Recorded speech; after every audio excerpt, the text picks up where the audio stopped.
Olá amigos, vamos a mais uma videoanálise especial, desta vez das ações preferenciais do Banco Inter, BID4.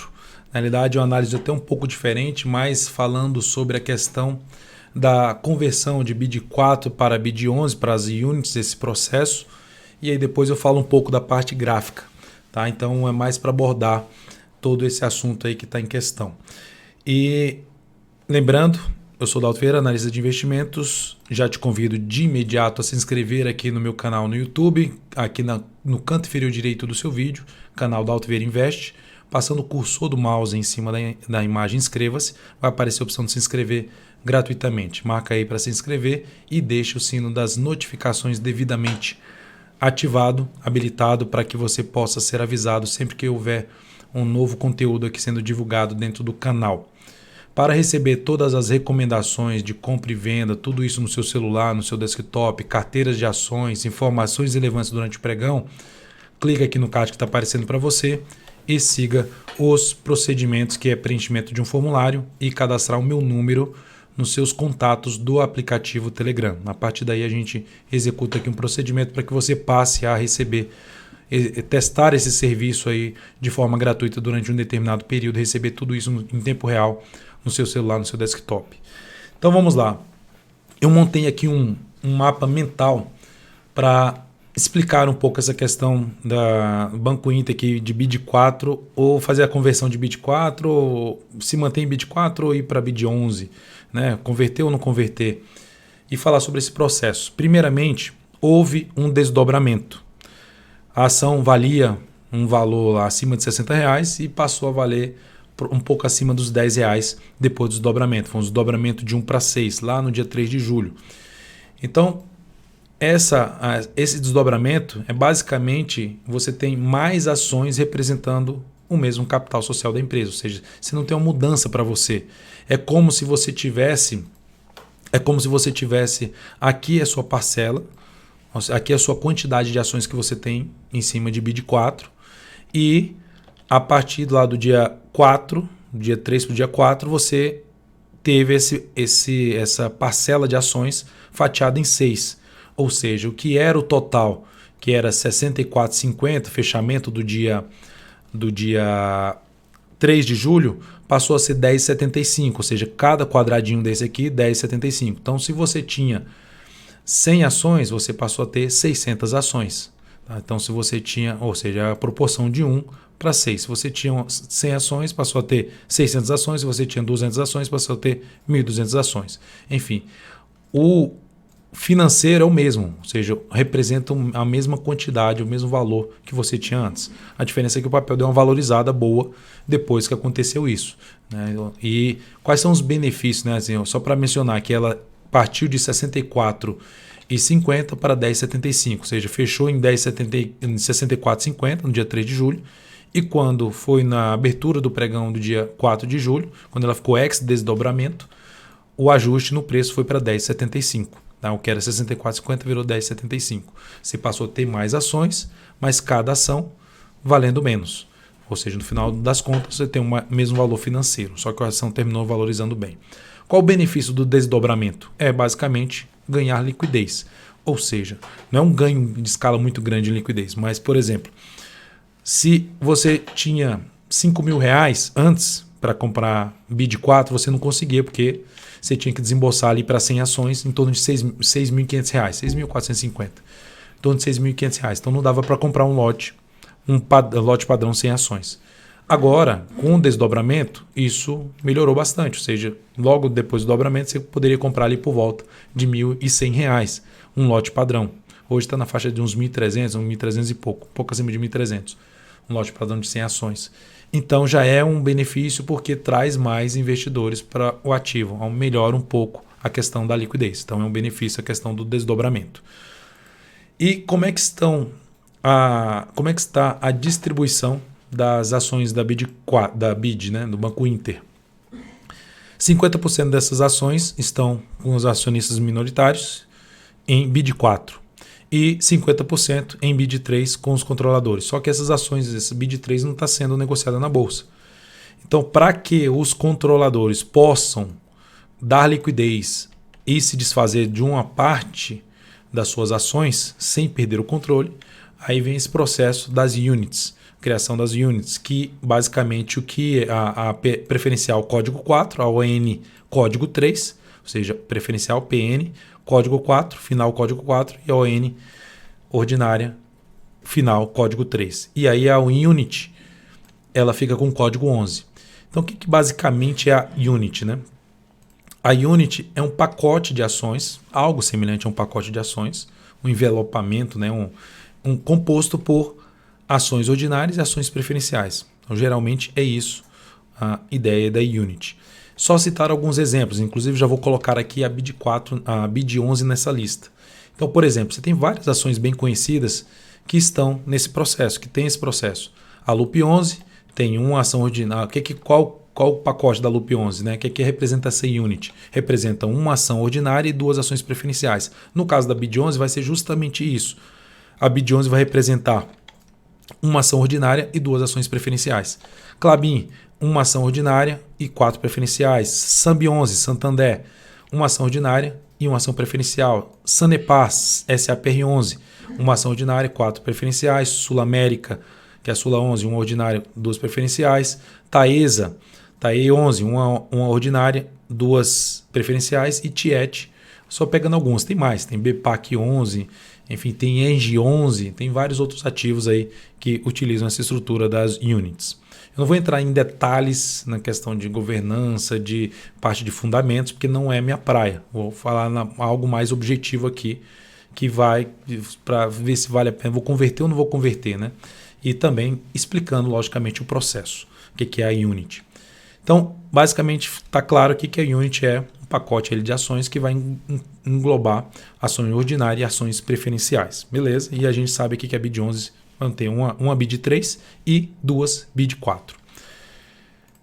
E aí, como é que vai funcionar essa conversão? Então, essa conversão aqui, para os acionistas da BID 4, que vai ser algo semelhante para quem é o controlador lá da BID 3, os controladores, né, acionistas da BID 3, mas você que tem BID 4, por exemplo, para cada 3 BID 4 que você tem, você vai ter uma BID 11, se você fizer essa conversão. Ou seja, se você tem 300 ações de BID 4, você vai passar a ter 100 ações de BID 11. Essas 100 ações de BID 11 representam duas ações de BID 4 e uma BID 3. Então, esse vai ser o cálculo. Então, se você tem 900 ações, você vai passar a ter 300 ações da BID 11, se você optou pela conversão. E os controladores BID 3, ou seja, que vai ter agora a possibilidade de se desfazer de uma parte aí das suas ações de controle, né? Mas não sem perder o controle, porque a ideia justamente da BID 11 é que para você ganhar controle, você vai ter que comprar duas preferenciais. Então, assim, aumenta a dificuldade de você ter o controle da empresa através desse formato aí da BID 11. Né? Você tem que comprar 3 ações para você ter uma BID 3.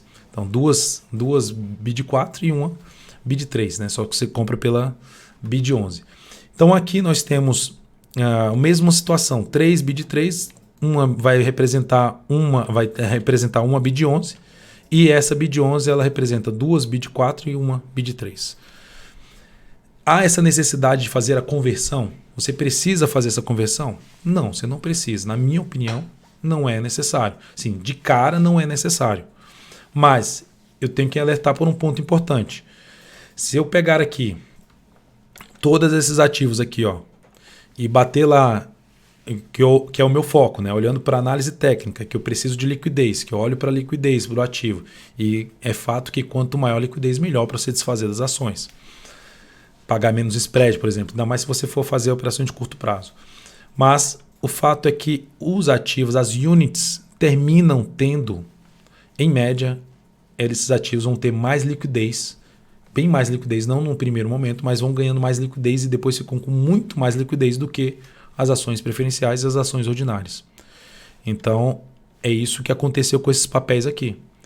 A unit é muito mais líquida do que os ativos. KLBN11 é muito mais líquido do que a KLBN4. Sanepar, SAPR11, muito mais líquido do que SAPR4. Então, a tendência, ou seja, esse processo da unitização das ações aí da BID, sendo aprovado, a tendência é que a BID4 perca liquidez. Já vai perder automaticamente dos acionistas que vão sair da BID4 para a BID11, já vai perder automaticamente essa liquidez. Já vai reduzir essa liquidez. E aí a tendência é que aumente ainda mais a liquidez da BID11 e reduza a liquidez na BID4 e no BID3. Ou seja, em algum momento vai ser necessário, se você quiser liquidez, fazer essa transferência para a BID11. Tem necessidade de se fazer hoje? Ou seja, até o dia 15, não tem, na minha opinião, não tem necessidade. Por quê? Se você tiver uma posição grande em BID 4 e não quer fazer a conversão de cara, aguardar esse processo, ver a BID 11 ganhando corpo, ganhando liquidez, você pode fazer isso mais para frente, vendendo aí. Se você não quiser pagar imposto, faz vendas abaixo de 20 mil reais. Cada mês você tira ali a posição menos de 20 mil reais e compra em BID 11. Tira mais outra parte de menos de 20 mil reais e compra BID 11. É uma forma de você também fugir da questão do imposto, fazendo isso manualmente, né? Fazendo você essa conversão manual, em vez de você fazer essa conversão a partir de agora. E se você quiser fazer essa conversão agora, você tem que entrar em contato com sua corretora ou com seu assessor de investimentos, verificar a forma, quais são os procedimentos, né? Enviar um e-mail, enfim, para que você faça parte dessa conversão aí das ações. Deixando isso claro, vamos aqui rapidamente para o gráfico, só para mostrar o cenário geral desse papel. Então, no gráfico anual, é um ativo ainda muito novo, está no seu segundo ano, mas está com candles ascendentes, então é um cenário positivo. Se eu vou para o gráfico quadrimestral, a gente também está dentro de um movimento de alta, então um cenário favorável para quê? Para movimentos de baixa no gráfico semanal, movimento de baixa no gráfico mensal, a gente fica antenado mais em buscar operações de compra, focado mais em compra nesse ativo. No gráfico mensal, observe que no gráfico mensal a gente já consegue identificar uma tendência de alta, porque houve um movimento de subida, uma correção, até no formato ali de vamos dizer assim, uma bandeira, e depois sendo projetado aqui para cima. A gente poderia projetar esse tamanho desse movimento aqui para cima, do rompimento. Então vou até colocar aqui, só para fazer essa projeção, usando os números do Fibonacci. Daqui para cá, projeção nominal, tá? Então, aqui já teria batido nessa projeção, ou seja, em termos nominais, o que subiu daqui para cá, projetando aqui o mastro da bandeira aqui para cima, a gente teria essa projeção aqui, ó, nos 13,32. Então, bateu, foi até bem além disso. Chegou próximo, até uma projeção mais acima, como se fosse um pivô de alta, uma projeção de quase 161,8% de projeção a BID 4. Então, temos um cenário positivo, movimento dentro de alta no gráfico mensal, logo, prazos inferiores, interessante ainda para compra, desde que preferencialmente através de movimentos de correção. Foram 4 candles subindo, 4 candles de lado. Entramos aqui, pegamos uma parte desse movimento, seja pelo gráfico semanal ou pelo gráfico mensal. De novo, ficamos aqui dentro da posição. Eu encerrei a posição da carteira agora, nessa segunda-feira, excepcionalmente, para sair dessa questão da perda de liquidez, aguardar todo esse processo e de repente voltar, até porque também já houve uma valorização muito grande, né? O papel, quando foi a retirada hoje, estava com alta já de 34% acima em relação ao mês anterior, então uma valorização muito alta que já favorecia até a saída dessa carteira, ainda juntando esse processo que está acontecendo. Aí no gráfico semanal, o que é que nós temos? Tendência de alta, topos e fundos ascendentes. Gerou um mega fundo aqui, um mega pivô de alta nessa semana, que foi após o desdobramento. Logo após o desdobramento, ganhou bastante força para cima. Isso sempre acontece quando tem um desdobramento, o gráfico dá uma pancada para cima? Não necessariamente. É algo legal que ganha liquidez, mas isso aqui não é o que acontece em média. Tá? Então não me guiaria para montar posições, porque o ativo vai desdobrar e agora eu vou comprar sempre quando o ativo desdobrar. Eu não me guiaria por isso. Não, eu ainda continuo focando em tá gerando sinalização para compra ou não. Aí, se tiver, ok, tecnicamente olhando para o gráfico, beleza, mas não só por conta do desdobramento.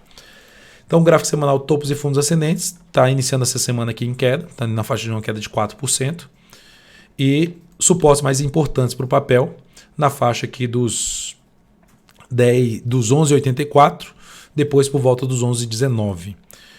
Se a gente projetar aqui esse pivôzinho de alta também no gráfico semanal, a gente pode ver que também atingiu a expansão de 100% e de 161,8%. Então, apesar de não ter tido um bom tempo aqui de movimento de subida, foi mais rápido o processo, mas já atingiu ali em termos de preço, em termos de projeção, já atingiu bons valores. O que pode trazer, o que está acontecendo é um processo de correção, que pode favorecer entradas pelo gráfico diário pensando em swing trade. Então é um ativo alinhado para cima, tendência de alta no diário, tendência de alta no gráfico semanal, tendência de alta no mensal. Então é um ativo alinhado para cima. Logo, enquanto estiver gerando oportunidade de sinalizações de alta a favor da tendência, mais interessante para a ponta compradora. Qual seria um ponto aqui então interessante agora de entrada? Eu vou falar no gráfico diário. Vamos lá no gráfico diário, só para mostrar aqui o processo a questão do dia que aconteceu aqui, foi aqui nesse candle, né? No 10,75, aqui era o valor, 10,75, depois desse valor de 10,75, aqui era 64,50. E aí, a partir desse ponto, abriu já com gap de alta e ganhou bastante força após o desdobramento. E agora inicia um processo de correção. Nesse processo de correção, para se buscar uma operação de compra de curto prazo, o que é que eu buscaria aqui nesse ativo? Qual seria a minha intenção?